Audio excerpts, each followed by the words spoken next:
Thank you so much, MC, and good afternoon to all of you and for joining us both online and on-site. My name is Casey Tay. I'm the chairman of the Smart Cities Network. It is indeed my pleasure to be part of the KSI event for this particular event, which I have been involved for a few years. In fact, I think David and I were part of the panel a couple of years ago, and the last 2 years, I think, has changed a lot of things. And one of the things is actually smart cities. Back in the early 2010 and 2011, around that time. So let me set the context for about 5 minutes, and after which I will ask each of the panel speakers. I will introduce them very briefly, their name and their organization, and after that, they will do a brief introduction of themselves. But let me set the context of today's panel. It is combining both housing, property development, and smart cities. I will start with the big picture for smart cities. The concept of smart cities, actually, in my opinion, is an evolution from a digital city. You must be connected first before you become smart. So most people, and in Singapore in particular, where I'm based and where Esther is based as well, the Singapore government, last week I visited their city gallery, which is we had a showcase on Smart Nation Cityscape. And I was pleasantly surprised that they announced and they showcased the Smart Nation as starting from the 60s. And that is really the right way to approach smart city. It has to start with digitalization.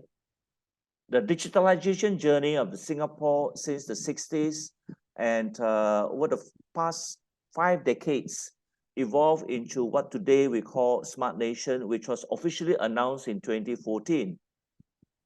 But the concept of smart city is actually some decade ago, right? As I've said, the big multinationals like IBM, Cisco, Siemens, and Microsoft, they all have their agenda related to smart cities. And I was personally involved through the MNC IBM, and they had this thing called Smarter Planet, Smarter Cities Challenge, as well as the Smarter Buildings. So the first area and the sector involved in smart city is the building sector.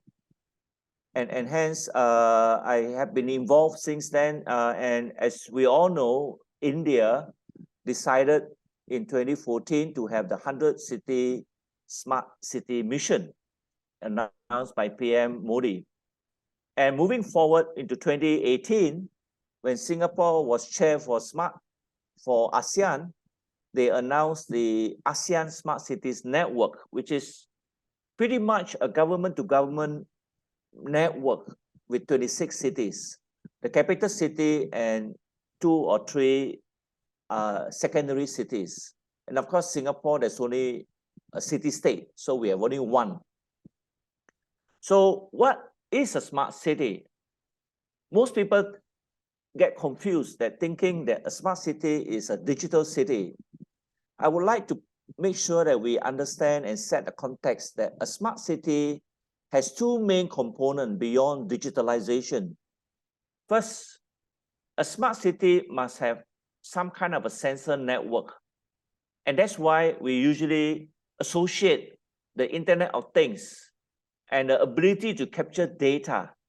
So the first prerequisite of a smart city is about data, collecting data, as well as the CCTV network capturing visual data, right? Images through the CCTV camera. So that's the first prerequisite of a smart city.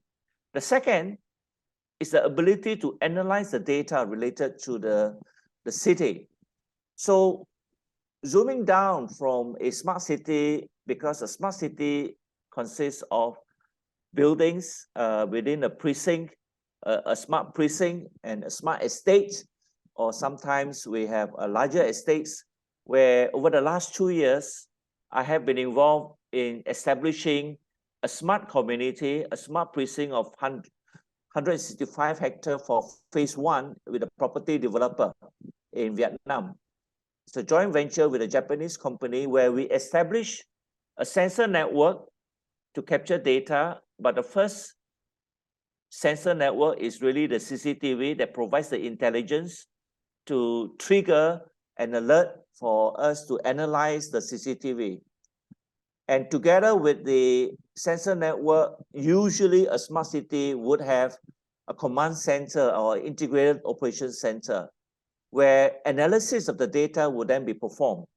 So I hope that sets the context of what the smart city is and how the building sector, the housing and the property sector will play a role. So right now, it is my pleasure indeed to introduce each of the speakers. They will have 7 minutes for the first part. The approach that I will do for this panel is A, B, and C. A is for awareness, and B is for building capabilities, and C is for commitment. So I will start with awareness, and I would like the speaker to introduce themselves, where they come from, and then awareness related to the challenges that they see in their own company, in their own sector, and their interaction with the country as well as the regional and the global network, which I'm sure a person who is very well connected globally, like Esther, who can share some of her experiences working around the world. So I will start with Esther Ang from CDL, and after which I will have David Chua to share about the Malaysian experience, and then a technology provider represented by Stephan from Dbix to share about his perspective from a technology solution provider. So with that, ladies and gentlemen, please welcome Esther Ang. Esther, please go ahead. Hello, hi from Singapore, and thank you for having me. And well, definitely, I think over the last couple of years, the world has changed a lot. And in fact, it was in the sustainability arena, we call it an awakening of sustainability, and ESG, environment, social, and governance issues have become mainstream. And it was discussed on the global arena, in the parliament, and also boardroom, and even schools.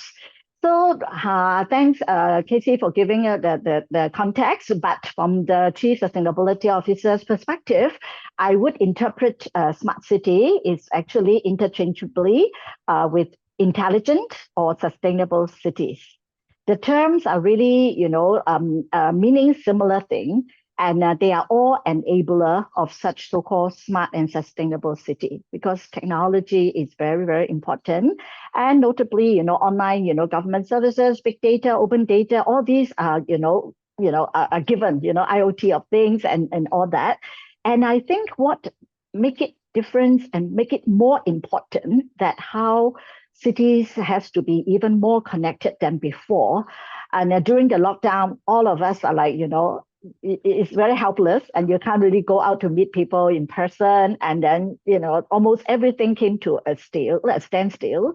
So without technology support, it's very hard for us to talk about business continuation and to communicate not just within your own company or your own value chain, but also overseas and all. And I think the world has actually, I would say, most of the modern cities have prepared ourselves quite well. The connectivity was quite good, and in fact, I personally have attended almost 100 conferences online, and connecting different parts of the cities, and also even family. I mean, I'm sure that there are people who are from different parts of the world, and even for myself, I was born and raised in Hong Kong, and for 3 years I didn't get to see my family. But it is through all this Zoom call and and all that, we stay in touch.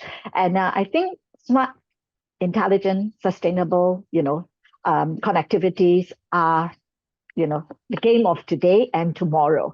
And without that, I think we can't see the world progress to the next level. And if you are talking about the smart city model, I would look at it from the 6 main pillars. And you need good governance. You need to be the government itself has to build very strong infrastructure to connect public-private sector, and they have also the individuals and people as well. Otherwise, we can't even order food. During lockdown, if you remember, at the peak of it, we almost lived on like delivery from supermarket, food and food outlet and all that. And I think this is something we have learned. We need technology, we need digitalizations to connect us and to give us the supply that we need to continue with our life. And a smart economy is definitely the second pillar. And the whole everyone along the economic value chain have to work together, have to collaborate, and has to be participatory as well.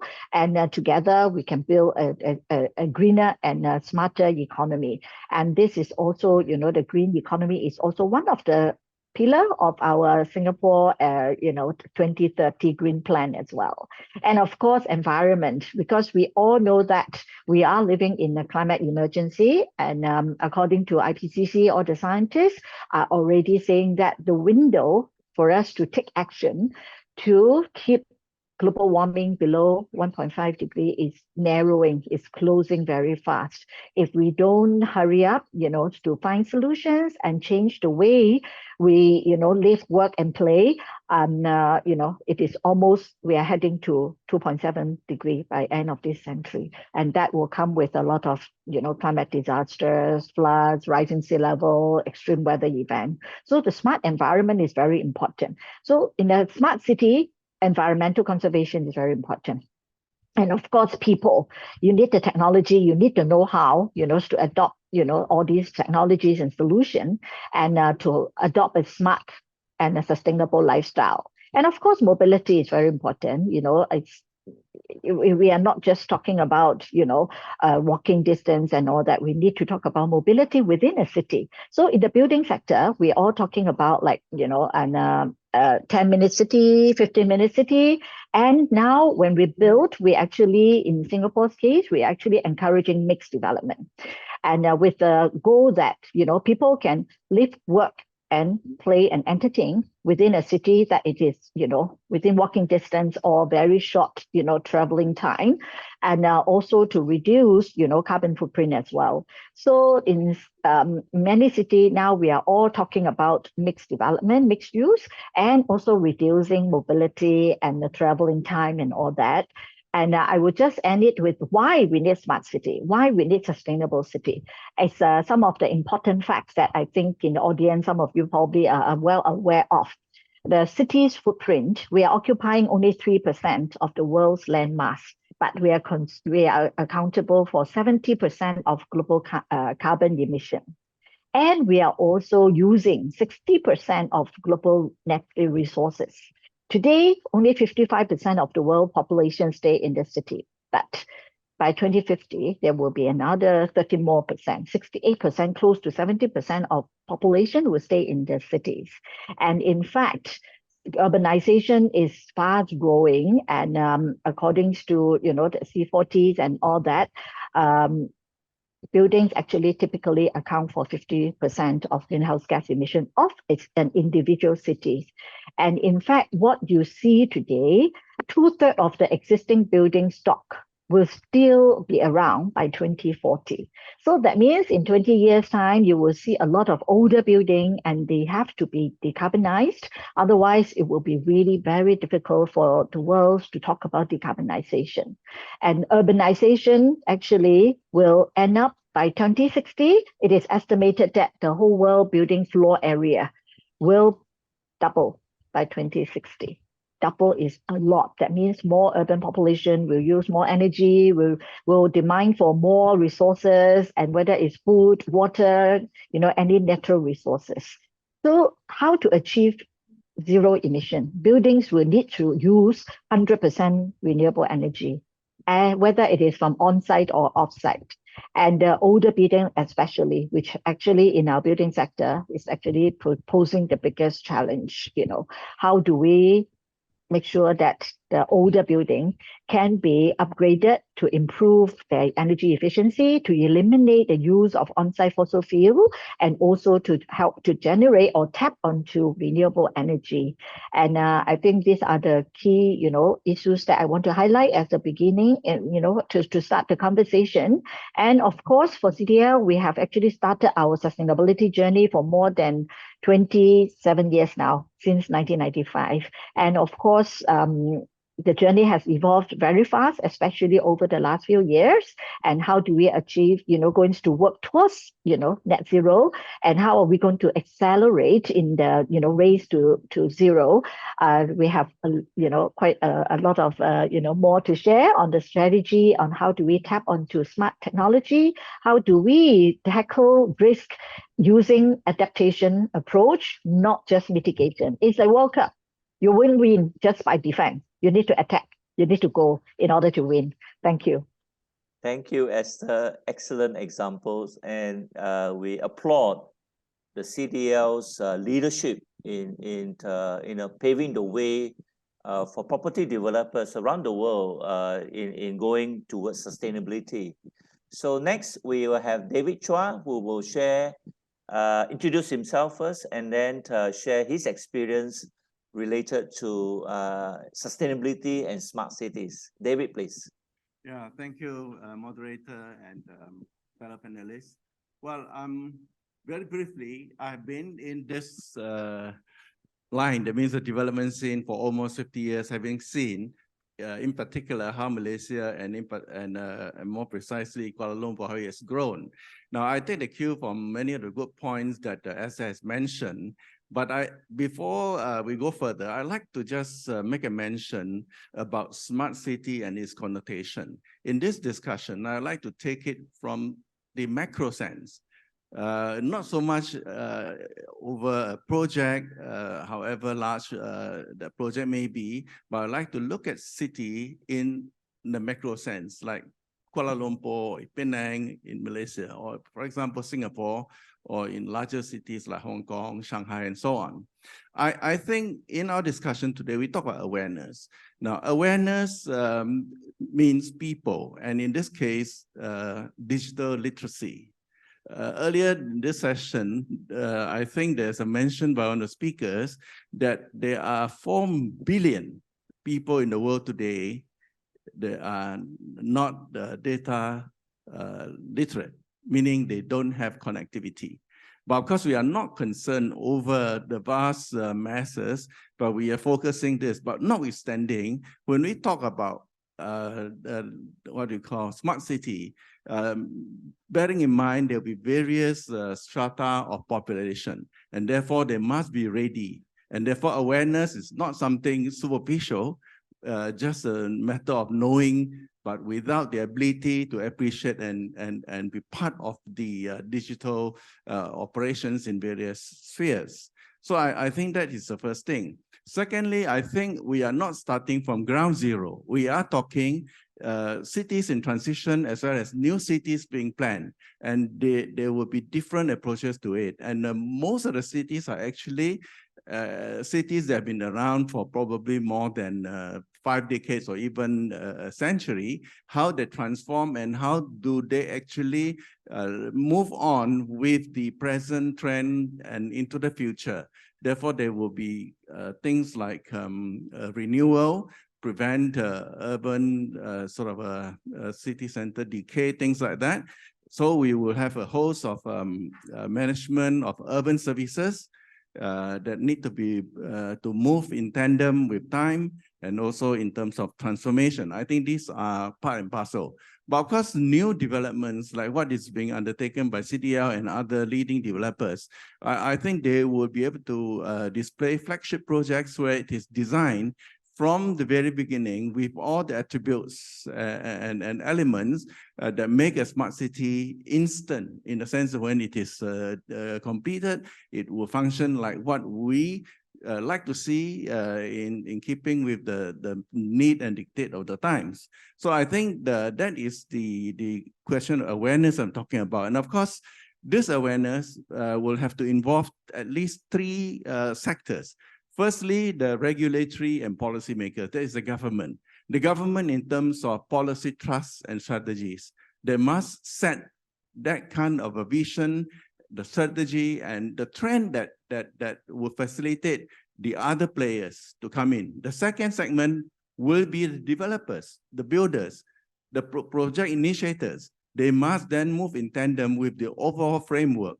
And the third one will be the users. The users must also be technically savvy, be able to handle own smartphone, for example, payment platforms and all the rest. So I think we all need all this to move on. And I think awareness to me will require all these components within the wider context in the macro sense I've explained. And of course, to a particular group in a particular project, whether it is residential, commercial, or general hospitality services, hotels and restaurants and all that.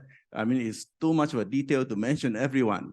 But of course, later on, as we move on, I would like to touch more about the hospitality sector. I think that's going to be a very interesting sector that we should be talking about beyond the basics of residential accommodation, shopping malls, and so on. So I'll just end there. Thank you.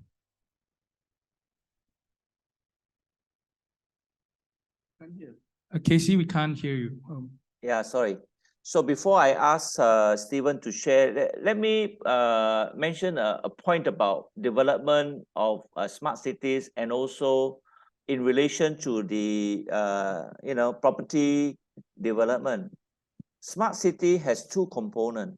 The first is the infrastructure that's done by the government, and the second is the what we call the public-private and the people partnership that I think Esther was alluding to and what you are alluding to. So the public good is the digital infrastructure that must be in place. It's a prerequisite and before anything else can take place. So I think with that kind of a short comment, from a technology perspective, PropTech, property technology is going to be having a fast growth. So I would like to invite Stephen to introduce himself and as well as his views related to the use of technology in the space for property as well as hospitality and smart cities. Stephen, please. Hi, thank you, Casey. And okay, first of all, I would like to just clarify that in terms of experience, in terms of in smart cities and property developments, definitely rookies, right? But so I would like to share more from the perspective of technologies. What we are been doing all these years, software developments, and of course, starting from 2017, so we started to embark into the AI solutions. So we use a general purpose AI solution. We build AI solutions for different sectors and use case. For example, so finance, for example, finance for fraud detection, for instance, for hospitality industries such as a customer engagement. All right, and then that will be more towards the front end interactions. Of course, at the back end, there will be some AI data science for business analytics, or in this case, in our case, will be data science business predictions, right? Which is much more efficient and effective. I would say accurate as compared with human manpower or human consultants, right?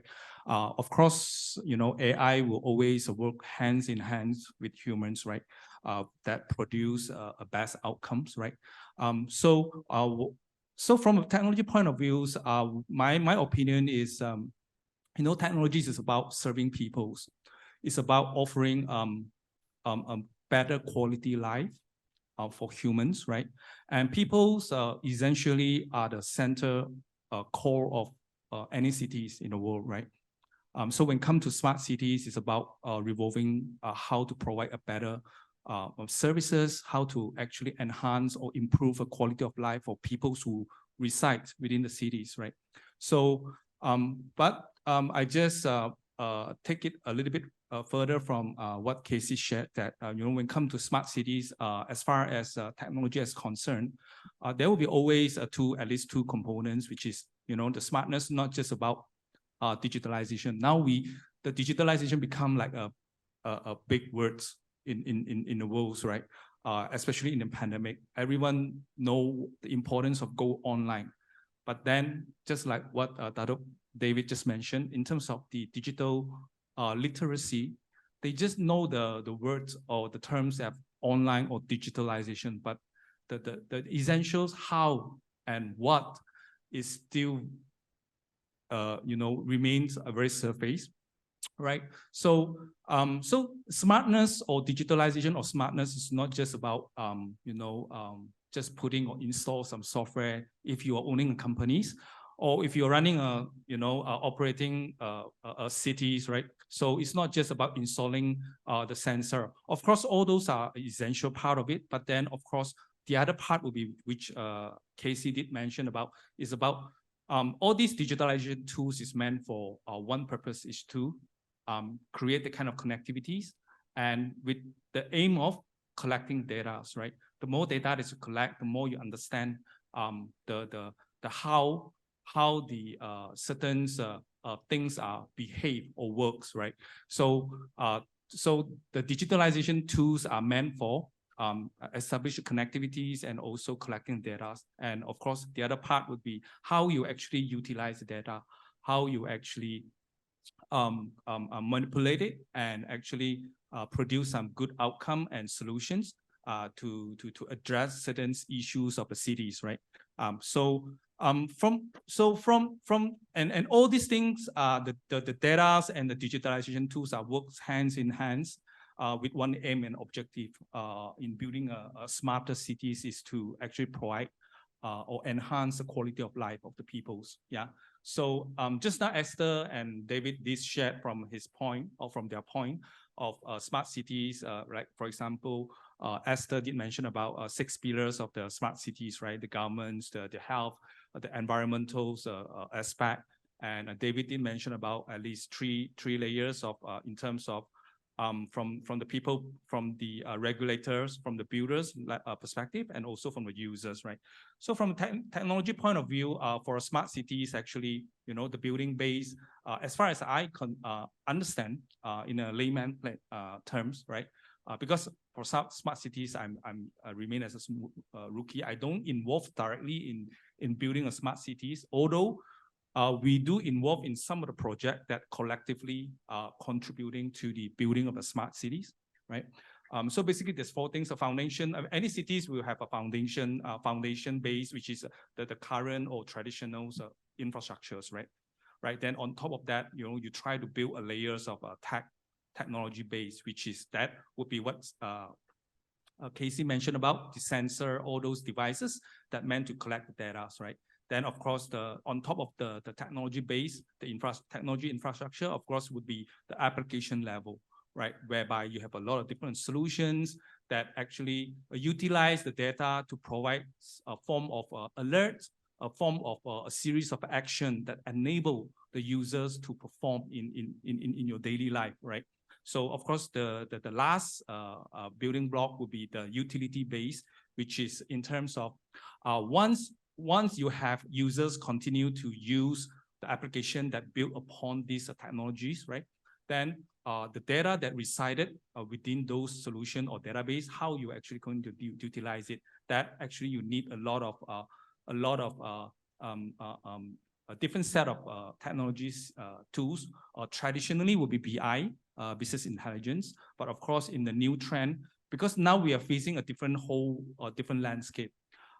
Due to the mobile technology advancement, the amount of data that you deal each and every day is just tremendous, and it's just crazy.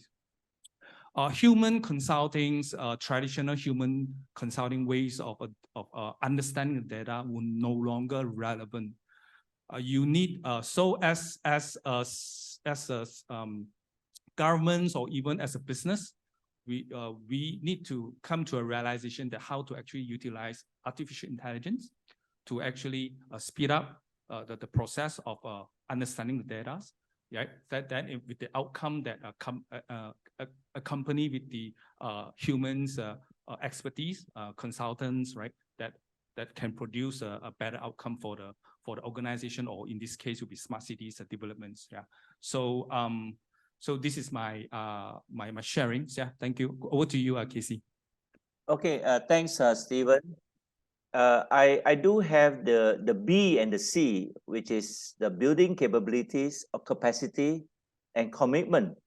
I would like to merge these two together as the last segment of the panel discussion. And my question to our panel speakers is, how does your organization put forth a program, a roadmap towards building the skill set, the understanding on embarking on actual projects towards making your company a smart developer, as an example for developer, and also towards making the group of buildings that you own to become smart, making sure that your employees, your partners are moving along beyond the awareness.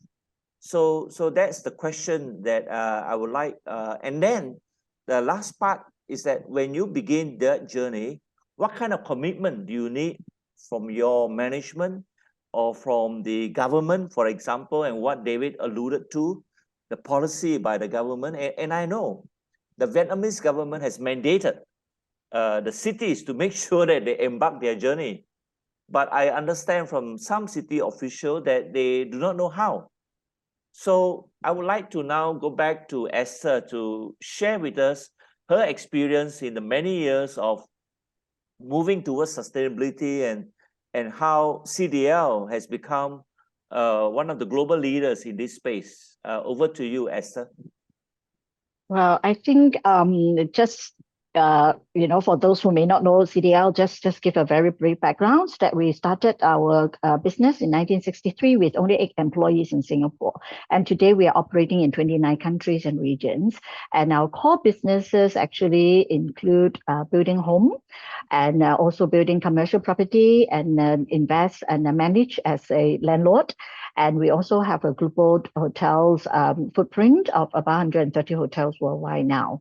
And I think most importantly to us is actually home, because I don't think anyone will have the peace of mind to develop their personal life or career if you don't have a comfortable home or a home that you can, live peacefully and safe. So to us, it's always, as we take pride as a home builder.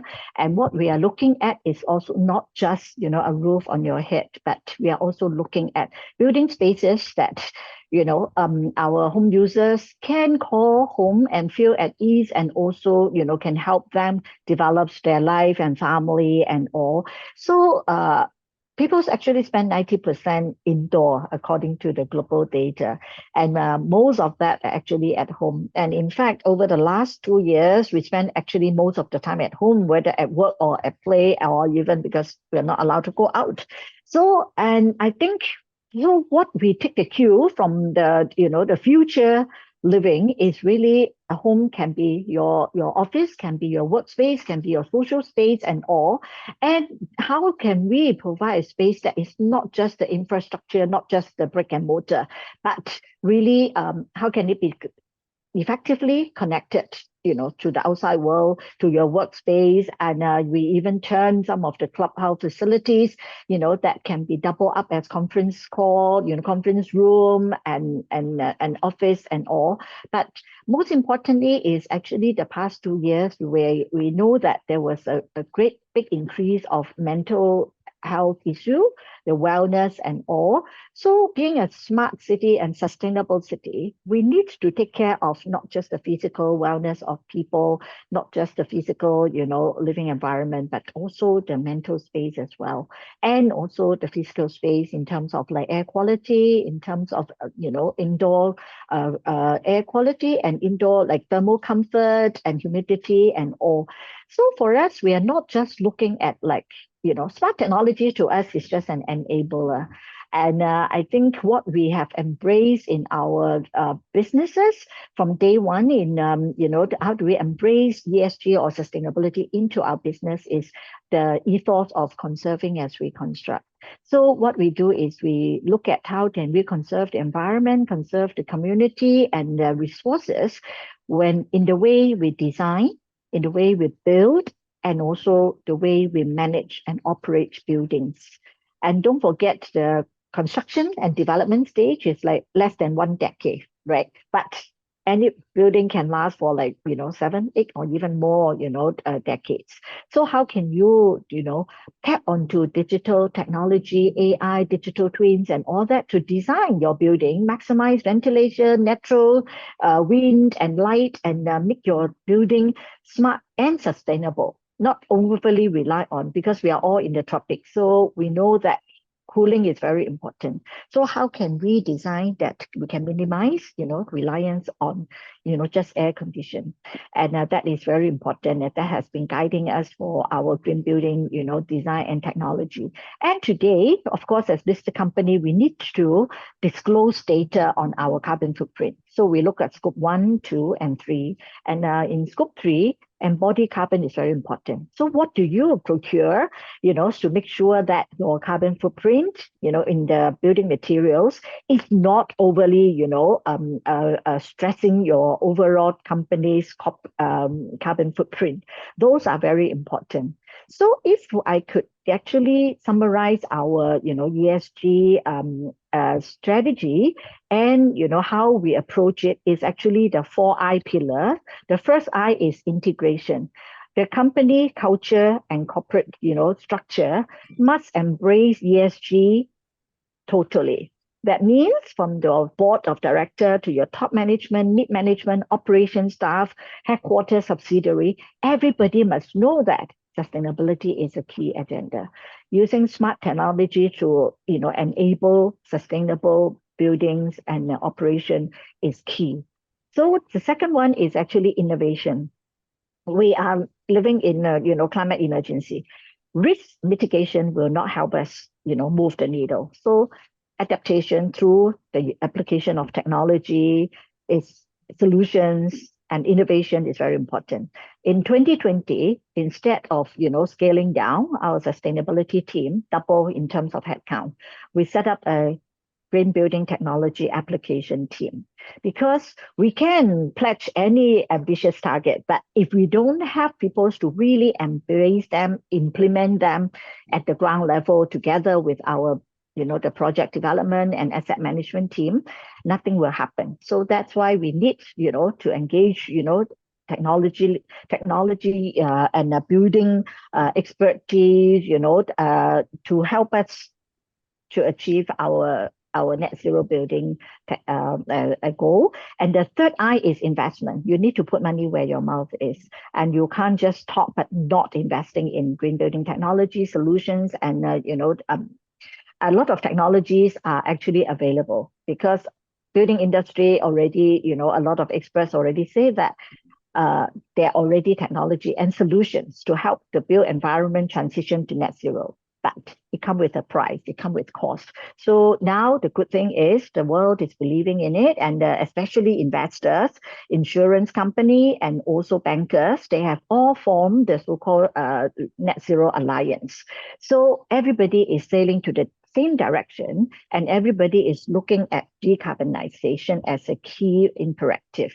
So that helps us to, as a builder, as a developer, will help us to look for technology, invest in technology, invest in smart technologies to really find solutions to decarbonize. The last I is impact. Whatever we do, we have impact, whether it's positive or negative impact. So how do we measure? What get measured, get managed. So data is very important. How do we make sure that we gather all the data on the energy usage, water usage, waste management, waste reduction, and all is very important. So these 4I help us to deliver 3 things. The first one is decarbonization. Our building sector accounts for 40% of global greenhouse gas emission. If you don't measure, you don't close the gap, you will never, improve. Then the decarbonization is very key. to, the whole world and whole built environment. Then the second D is digitalization and innovation. Without digital, solutions, without AI, it's very hard for us to to look at how can we orientate the buildings so that we can maximize ventilations and light and resources. Then the third deliverable is disclosure, because as listed company, all investors will ask you about your data. And if you do not comply with stock exchanges, ESG disclosure ruling and also sustainability reporting requirement, your big investor will drop you. And even nowadays, a lot of younger, buyers and investors and also even tenants, they take pride of, supporting or being associated with companies that have good ESG performance and sustainability track record. So I hope this, answer a bit of your, what you're asking. But to us, we focus on really lower the carbon footprint of home, office space, and also, so the community and our supply chain is very important. We need them to come on board to look for sustainable building materials, smart building materials to help us reduce carbon footprint and help the world to excel in the race to zero. Thank you. Thanks, Esther, for this comprehensive, outline of what CDL is doing, demonstrating how you go about doing things through the different acronyms, the 4 I's and D's. Fantastic commitment by the company. And I would like to ask David to then share his perspective to the B and C, right? The building of capabilities and how to seek the commitment of the right stakeholders. David, please. Yeah, thank you. Well, I'd like to just briefly share what we have observed, let's say, over the 50 years, half a century, involving Malaysian scene, for example. Now, coincidentally, I've been in active development over that period of time. And of course, very much aware of being in tune with the times. The projects that we have undertaken were actually planned befitting the needs of the time. But because time has passed so fast, although some of this built environment projects continue to remain, and they remain as landmark addresses in Kuala Lumpur. But having said that, I think at this juncture, we are talking about transition. Transition means many things in terms of infrastructure, in terms of connectivity, in terms of surveillance and so on, which I don't need to mention each and every one. But I think we are doing quite well in that sense. If you look at Kuala Lumpur, in terms of traffic management, in terms of the services that are being digitized and managed, including traffic, including even certain essential services, wiring to emergency services and so on. The list goes on. But what's more important, because there is a very strong sense of awareness for the future. And that is the juncture we are actually taking the cue from more advanced cities. If you talk about China, I think Guangzhou way back, they have got the surveillance cameras and so on, and all the rest. And for example, Singapore, a more immediate neighbor. But at the same time, I'd like to mention cities, however big or compact or advanced, they don't exist in isolation. They need a conurbation or hinterland. Now, of course, in the case of Singapore, like it or not, I think the hinterland or the conurbation actually extend right up north and perhaps partly south. In the same sense, like Hong Kong, its hinterland is actually Kowloon and New Territories. And Kowloon, of course, has got this new territories and so on. So in that sense, I think when we talk about smart cities, we should not be looking at the city confined itself and in the existence guarantees everything that needs for life. I think that is one. Now, the other thing, of course, I mentioned about transition and the capabilities that we are going to use and expertise we are going to employ. I think there's a lot of scope for cities in transition in upgrading. As I aptly mentioned, the useful economic life of building. Certain buildings are well built. They will have a useful economic life of more than 50 years. Some, of course, some 30 years they knock off and they actually rebuild. But I think most buildings that are built with quality, there's the capability of being upgraded. So these are things that will go on. But what's more important for projects that are being undertaken new now, then I think it makes a lot of economic sense and investment potential to do it right. And therefore, at this juncture, I think in Malaysia, if you look at the residential sector, I think we are almost at adequate housing, short of those in the very low income strata that requires state intervention. But if you're talking about medium or the middle class, even lower middle class and upper class, I think they are quite adequately catered for. And in fact, there's no secret there's an excess in supply. And many of the buildings that you see around Kuala Lumpur, 50 stories, 60 stories, 70 stories, I think they are ultra modern, at least meeting the needs of the time.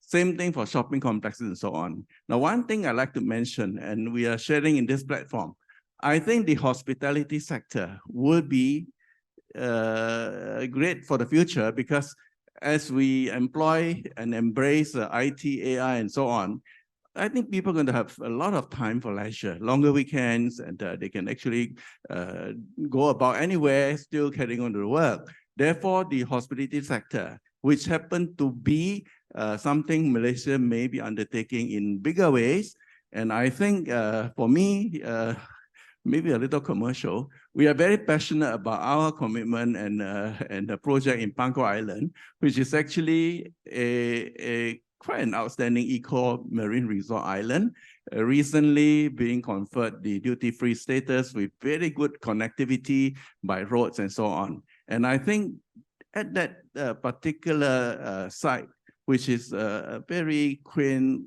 little island, has got a very interesting base to start with. And I think there's already some early pronouncement that there's going to be made a green island with green technology, electric cars and so on, cut down emission, use of green technology and so on. So I think that is an area where we are there, and we would certainly like to show our commitment in terms of developing the future phases along the lines of making it a smart resort city. I think I'll just be there. Thank you, David. And you know, refreshing to also let you know that I also believe that, you know, the hospitality sector, or what I call the smart tourism space, or rather eco-tourism, has certain bankability for smart city projects around the world. So hang in there. I would like to sort of explore how we can work with you. And now our third speaker, Stephan, coming from the technology perspective, it'd be interesting for our friends who are interested to know how technology as an enabler could make and help the property developers and also cities to be smarter. Stephan, please. Thank you, Casey. Taking this opportunity, just a bit of commercials that, you know, based on what you shared by Esther and Datuk, David, I think we have a lot of, I mean, I hope in future there's a lot of collaboration, chances, because we are very into the AI solutions. You know, for hospitality, of course, we have AI on the front end, customer engagement and customer service, right? Of the back end would be, you know, about the data science, how you actually predict, come up with some prediction models to actually mitigate some of the operation risk or building risk, and in your supply chains, building materials, or even, you know, how do you achieve a better decarbonization efforts, right? So put aside, So back to this, in terms of capabilities and commitments to, you know, to establish this, or to happens this smart cities initiative, we believe, I mean, from my perspective, that actually it's about 3P probably. It could be from the macro scales, government levels, or even a smaller scale, which is business level, which is the people's policies and provisions, right? Policies have something to do with an organization's visions and commitments, right? So there will be there must be some advocacies that has to be established, right? To seize the importance of not just go digitalization, but rather how to be smart, right? Digitalization is not just enough, just the first baby step, right? Then on top of that, how do you actually, utilize those data that you collect from the digitalization process to actually enhance it to come out or redesign or correct some of the processes if you are for a company, of course, and for government as well. Yeah. So of course, talents acquisition is a key as well. How do you actually identify those talents that are available for your company to when you want to start a digitalization projects, can be AI projects, right? So those talents that need to be in place for cities as well, right? How do you actually build, in terms of the talent pool, how do you actually advocate or compensate or come into some compensations programs to actually to encourage universities, the local university or private university, to actually produce more talents I'm not sure in Singapore, at least in Malaysia, there's a huge gap of talents in data science, and artificial intelligence. I mean, we as a company that believe in AI, we ourselves that are hungry for this kind of AI talents, right? We do know that some universities already started to actually produce this kind of, but then the demand is huge, and future is the data, because the amount of data that we need to deal with is just enormous, right? So you need AI to be in place, yeah? So of course, the provisions in terms of investment, just now, as I did mention about, when you want to start, to look into improving the process via digitalization tools, you need to invest, right? So, but the key is, how much investment is enough, and whether is this investment, is it worthwhile? Is it will produce the right outcome? So all this is a question marks, and that we need to assess and evaluate all the time. And again, back to if without the policies, of course, right? All this thing will just, you may start something somewhere, but then without good policies, without strong policies, without the top leaderships to actually continue to push forward the thought leaders, then all these things, you will just, die prematurely, probably, terminated prematurely. Yeah. So for our companies, in terms of this process, how do we, to enable ourselves to actually to build that kind of capabilities? To be honest, we are not started as an AI company. For many decades, we are just in the software development, software designs. But then, of course, we come to a realization since 2017 that, the importance of artificial intelligence. And we also witnessed that, the growth and the development of the AIs are getting more mature, right?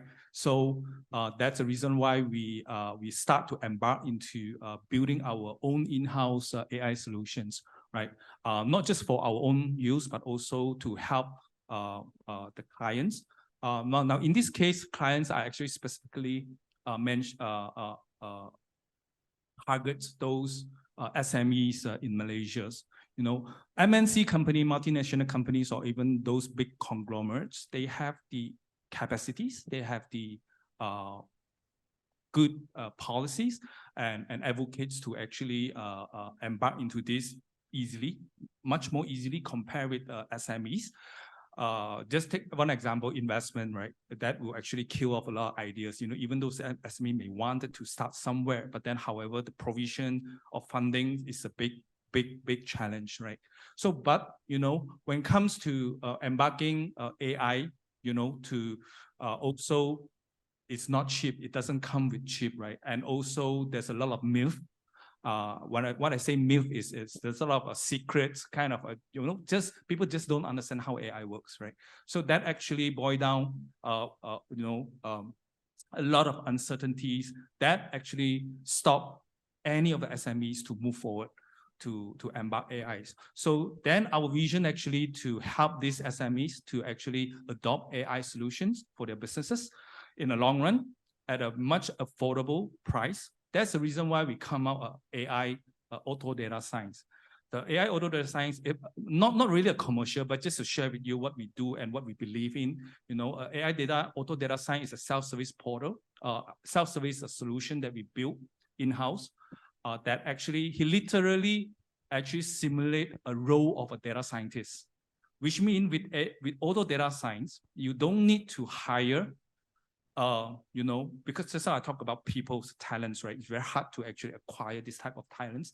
But with this type of auto data science platforms, there's no necessity to hire a team of data science to actually work on the data that you already have. For big conglomerate, of course, you have. But then auto data science is some platform that utilizing on your existing data, and then he act like a role of a data scientist to produce the kind of prediction model for you to help you to improve your business process over the time. And the best thing is this kind of auto data science platform, he will actually self-improve over the time because there will be a lot of AI components, for instance, the machine learnings and deep learnings components, algorithms are being built within it, right? So the idea is automatic, right? So we want to make AI automatically work for you. You don't need to hire a high-paid consulting or data scientist to work on your data. So that's our vision, to help SMEs to actually, in the long run, to actually through this platform to actually accelerate your business. Yeah. So of course, although I say this, right? Of course, MNC is also our one of the targets serving clients, but then we see a lot more needs in the SMEs because in Malaysia itself, I think in most part of the world, most of the country's economy actually is drive and sustained by the 80% at least will be by SMEs businesses, right? So SME is actually a core, is essentials of vehicles that drive economies of a country, of a nations. So that's our visions, that's what we do. Yeah. Thanks, Casey. Yeah. Okay, thanks, Stephen. I have gotten permission from the MC to allow us to finish 10 minutes later than scheduled. 5:15 was the scheduled end of the session, but we started late. So thank you, MC, for allowing me and to continue for another 10 minutes. Let me share my perspective in terms of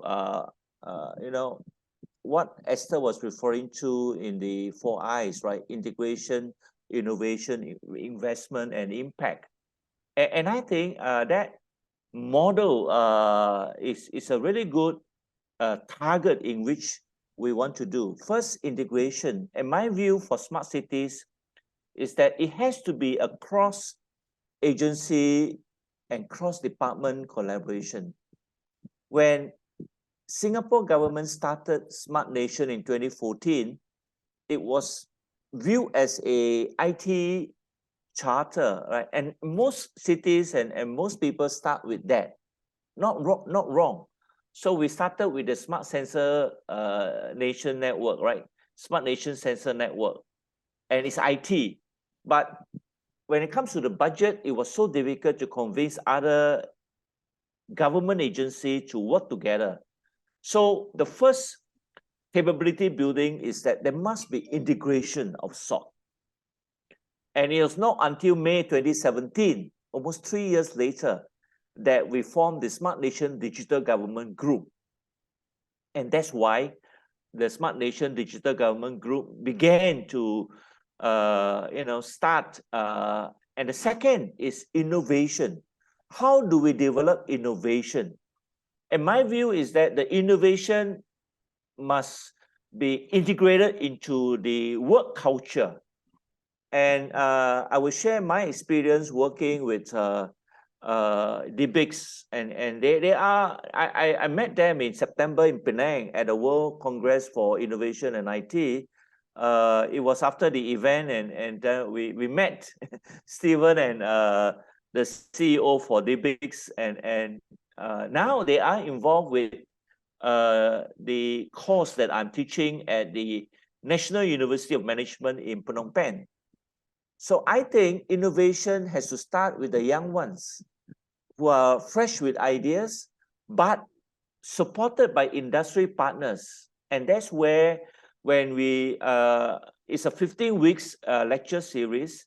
It's a course on critical success factor for sustainable cities. First 4 lectures give them the concept, awareness, and then they do projects. And people like Dbix share with them what is AI, what is AI for a bank, what is AI for a tour agency, and how to include the AI chatbot into the website, into the social media. That's innovation. But without investment, that Esther said, as a third eye, nothing works. So the big companies have to invest. But I think the future model should be bankable projects, which is the MOU that Smart Cities Network has signed with UN Habitat. How can we scope bankable projects? And that's where the hospitality segment, in my view, is the first segment of bankable projects. The companies who want to advertise their services, the hotels want to advertise, the tour agency want to advertise as a one possible revenue model. And then when you get commitment with investment coming in to show a prototype, a proof of concept with initial investment, the last I is about impact. So nothing works without demonstrating the results of what you have invested. And that's why, you know, what Esther shared just now, really, at my fingertip, I can remember it almost instantly because it's what I do as well, right? And great that she shared. So now I want to conclude the session with one sentence from each of our esteemed panelist speakers. What do you think our audience and the people who are listening in, what is one sentence you want to get away, you want them to get away from this panel discussion of ABC, about housing, about property development and smart cities? I'll start again with Esther. What is the one sentence that you can share with them? Well, to build a sustainable and smart future, you need a combination of, you know, the art, the science, and the economy. The art is about like design, and the education, collaboration. And how do you communicate is very important to win the support of your investor, the financiers, and your client. Then the science is, of course, a lot of innovation, climate, whether material, technology, science, all these point to one thing, that we need to innovate. We need to embrace AI, digital solutions. And the economy is actually no-brainer. The business case and the financial impact of physical and transition rates is so high, and the cost of inaction is going to be, you know, much higher than if you take action now. And don't wait until it's too late. The window is closing. So hop on to join the race to zero. Thank you. David? Well, one sentence. That's a paragraph, not a sentence. I accept that. I accept that. It's very good. It's a little paragraph. story. Well, can I say it this way? I think I really mean a sentence that smart cities, the objective is in humanizing life and living environment. And at the same time, I'd like to mention that a swallow does not make a summer. A smart city is the epitome of all endeavors which make a smart city. Thank you. That's what I would say. Good one. Stephan? Right. For me, it's very simple that people and quality of life is the center of the cities, right? And any form of a technology advancement or development that fail to see that, it will be irrelevant and meaningless. Yeah. So so that sums up my sharings. Yeah. So it's about revolving how we make people's life better. Thank you. Thank you. So for me, it's the ABC, right? It's the awareness, the building of capabilities, and the commitment that we need from all stakeholders. So with that, ladies and gentlemen, thank you so much for bearing with us for this 75 minutes of the panel session. Please join me to thank all the speakers and thank you for joining us. Thank you so much.